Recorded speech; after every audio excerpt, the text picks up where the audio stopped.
ನೀವು ನೋಡ್ತಿದ್ದೀರಾ TV 46 news Kannada. ನಾನು ಮೇಘನಾ ಲೋಕೇಶ್.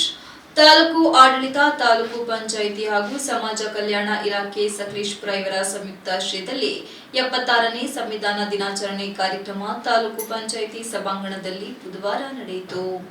ಕಾರ್ಯಕ್ರಮದ ಅಧ್ಯಕ್ಷತೆಯನ್ನು ವಹಿಸಿ ಉಪವಿಭಾಗಾಧಿಕಾರಿ ಎಚ್.ಡಿ. ರಾಜೇಶ್ ಮಾತನಾಡಿ, ಪ್ರಪಂಚದಲ್ಲಿಯೇ ಅತ್ಯಂತ ಬಲಿಷ್ಠವಾದ ಲಿಖಿತ ಸಂವಿಧಾನವನ್ನು ಕೊಟ್ಟಂತಹ ಕೀರ್ತಿ ಡಾಕ್ಟರ್ ಬಿ.ಆರ್. ಅಂಬೇಡ್ಕರ್ ಅವರಿಗೆ ಸಲ್ಲುತ್ತದೆ. ವಿಶ್ವದ ಅನೇಕ ರಾಷ್ಟ್ರಗಳ ಸಂವಿಧಾನವನ್ನು ಅಧ್ಯಯನ ಮಾಡಿ ನಮ್ಮ ಭಾರತ ದೇಶಕ್ಕೆ ಬೇಕಾಗುವ ಸೂಕ್ತವಾದ ಅಂಶಗಳನ್ನು ಒಳಗೊಂಡ ಸಂವಿಧಾನವನ್ನು ತಮ್ಮ ಸತತ ಪರಿಶ್ರಮದಿಂದ ನೀಡಿದ ಫಲವಾಗಿ ಇಂದು ನಾನು ಉಪವಿಭಾಗಾಧಿಕಾರಿಯಾಗಿ ಕಾರ್ಯನಿರ್ವಹಿಸುತ್ತಿದ್ದೇನೆ ಎಂದರು.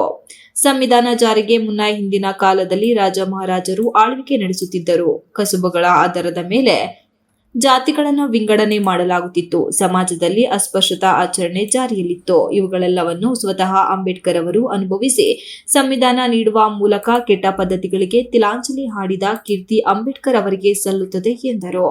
ಕಾರ್ಯಕ್ರಮದಲ್ಲಿ ಉಪನ್ಯಾಸ ನೀಡಿದ ಸರ್ಕಾರಿ ಪದವಿ ಪೂರ್ವ ಕಾಲೇಜಿನ ಉಪನ್ಯಾಸಕ ಸ್ವಾಮಿ ಮಾತನಾಡಿ, ಡಾಕ್ಟರ್ ಬಿ.ಆರ್. ಅಂಬೇಡ್ಕರ್ ಅವರು ಸಂವಿಧಾನ ಸಮರ್ಪಣೆ ಮಾಡಿದ ನವೆಂಬರ್ 26ರಂದು ಸಂವಿಧಾನ ದಿನಾಚರಣೆ ಆಚರಣೆ ಮಾಡುವಂತೆ ಸರ್ಕಾರ ಸುತ್ತೋಲೆ ಹೊರಡಿಸಿದ್ದು, ಸಂವಿಧಾನದ ಪೀಠಿಕೆಯ ಪ್ರಸ್ತಾವನೆಯಲ್ಲಿ ಎಲ್ಲಾ ಅಂಶಗಳು ಅಡಕವಾಗಿದ್ದು, ಸಂವಿಧಾನದ ಅಡಿಯಲ್ಲಿ ಇಂದು ಕಾರ್ಯಾಂಗ, ಶಾಸಕಾಂಗ ಮತ್ತು ನ್ಯಾಯಾಂಗ ವ್ಯವಸ್ಥೆಗಳು ನಡೆಯುತ್ತಿದ್ದು, ಮನುಷ್ಯನಿಗೆ ಬೇಕಾದ ಎಲ್ಲಾ ಮೂಲಭೂತ ಹಕ್ಕುಗಳನ್ನು ಸಂವಿಧಾನದಲ್ಲೇ ಅಂಬೇಡ್ಕರ್ ಅವರು ಅಡಕ ಮಾಡುವ ಮೂಲಕ ಎಲ್ಲಾ ಸಮುದಾಯದ ಜನರಿಗೂ ಸಾಮಾಜಿಕ ನ್ಯಾಯವನ್ನು ಕೊಟ್ಟಂತಹ ಶ್ರೇಯಸ್ಸು ಅಂಬೇಡ್ಕರ್ ಅವರಿಗೆ ಸಲ್ಲುತ್ತದೆ ಎಂದರು. ಸಮಾಜ ಕಲ್ಯಾಣ ಇಲಾಖೆ ಅಧಿಕಾರಿ ಮೋಹನ್ ಕುಮಾರ್ ಅವರು ಸಂವಿಧಾನ ಪೀಠಿಕೆಯನ್ನು ಸಾಮೂಹಿಕವಾಗಿ ಬೋಧನೆ ಮಾಡಲಾಯಿತು. ಅಷ್ಟು ಪದವಿಗಳನ್ನ ಪಡ್ಕೊಂಡಿದ್ದಾರೆ.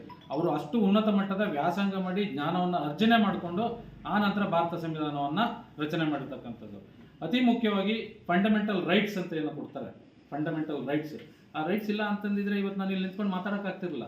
ವಾಕ್ ಸ್ವಾತಂತ್ರ್ಯದ ಹಕ್ಕು, ಸಮಾನತೆಯ ಹಕ್ಕು, ಕಾನೂನಿನ ಮುಂದೆ ಏನು ಈಗ supreme law of the land ಅಂತೀವಿ. ಸಂವಿಧಾನ ಅಂತಂದರೆ ಅತ್ಯಂತ ಅಂದರೆ ಮೇಲಿರ್ತಕ್ಕಂಥ ಒಂದು ಲಾ, ಕಾನೂನು. ಆ ಕಾನೂನಿನ ಕೆಳಗಡೆ ಇತರ ಕಾನೂನುಗಳು ರಚನೆ ಆಗಬೇಕು.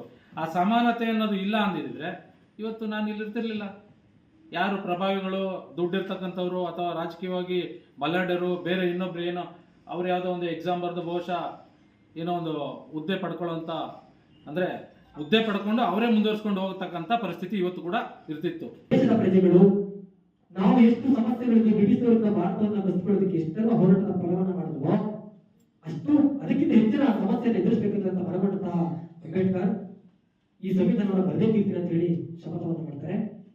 ಶಪಥ ಮಾಡಿ ಈ ಭಾರತ ಸಂವಿಧಾನವನ್ನ ಹಗಲು ರಾತ್ರಿ ಇಲ್ಲದೆ ವಿವಿಧ ದೇಶಗಳಲ್ಲಿ ಸಂಚಾರವನ್ನು ಮಾಡಿ ವಿವಿಧ ದೇಶಗಳಲ್ಲಿ ಇರತಕ್ಕಂಥ ಮೂಲಭೂತ ಹಕ್ಕುಗಳು, ಮೂಲಭೂತ ಕರ್ತವ್ಯಗಳು, ರಾಜ್ಯ ವಿಭಜಕ ತತ್ವಗಳು, ಸಮಾಜವಾದಿ, ಸಮಾನತೆಯಂತಹ ಪ್ರಮುಖ ಅಂಶಗಳನ್ನ ಅಧ್ಯಯನವನ್ನು ಮಾಡಿ ಆ ಸಂವಿಧಾನದಲ್ಲಿ ಯಾವುದು ಬೇಕು ನಮ್ಮ ದೇಶಕ್ಕೆ, ಯಾವುದು ಬೇಡ ಇರತಕ್ಕಂಥ ಮೂಲ ವಿಚಾರಗಳನ್ನ ಅದರಲ್ಲಿ ಅಳವಡಿಸುತ್ತಾರೆ. ಕಾರ್ಯಕ್ರಮಕ್ಕೂ ಮುನ್ನ ಪಟ್ಟಣದ ಸಕಲೇಶ್ವರ ಸ್ವಾಮಿ ದೇವಸ್ಥಾನದಿಂದ ತಾಲೂಕು ಪಂಚಾಯಿತಿ ಆವರಣದವರೆಗೂ ಸಂವಿಧಾನ ಪೀಠಿಕೆಯ ಬೃಹತ್ ಗಾತ್ರದ ಮಾದರಿ ಪುಸ್ತಕವನ್ನು ವಾಹನದಲ್ಲಿ ಮೆರವಣಿಗೆ ನಡೆಸಲಾಯಿತು. ಸಂವಿಧಾನದ ಅರಿವನ್ನು ವಿದ್ಯಾರ್ಥಿಗಳಿಗೆ ಮೂಡಿಸುವ ದೃಷ್ಟಿಯಿಂದ ವಿದ್ಯಾರ್ಥಿಗಳಿಗೆ ಸಂವಿಧಾನದ ಪುಸ್ತಕಗಳನ್ನು ಈ ಸಂದರ್ಭದಲ್ಲಿ ನೀಡಲಾಯಿತು. ಕಾರ್ಯಕ್ರಮದಲ್ಲಿ ತಹಶೀಲ್ದಾರ್ ಸುಪ್ರೀತಾ, ತಾಲೂಕು ಪಂಚಾಯಿತಿ ಕಾರ್ಯನಿರ್ವಹಣಾಧಿಕಾರಿ ಗಂಗಾಧರ್, ಕ್ಷೇತ್ರ ಶಿಕ್ಷಣಾಧಿಕಾರಿ ಪುಷ್ಪಾ, ತಾಲೂಕು ಪಂಚಾಯಿತಿ ಸಹಾಯಕ ನಿರ್ದೇಶಕ ಆದಿತ್ಯ, ಸಮಾಜ ಕಲ್ಯಾಣ ಇಲಾಖೆ ಸಹಾಯಕ ನಿರ್ದೇಶಕ ಮೋಹನ್ ಕುಮಾರ್, ಸರ್ಕಾರಿ ನೌಕರರ ಸಂಘದ ಅಧ್ಯಕ್ಷ ತಮ್ಮಣ್ಣ ಶೆಟ್ಟಿ ಉಪಸ್ಥಿತರಿದ್ದರು. MB Umesh, TV 46 news Kannada, Sakleshpur.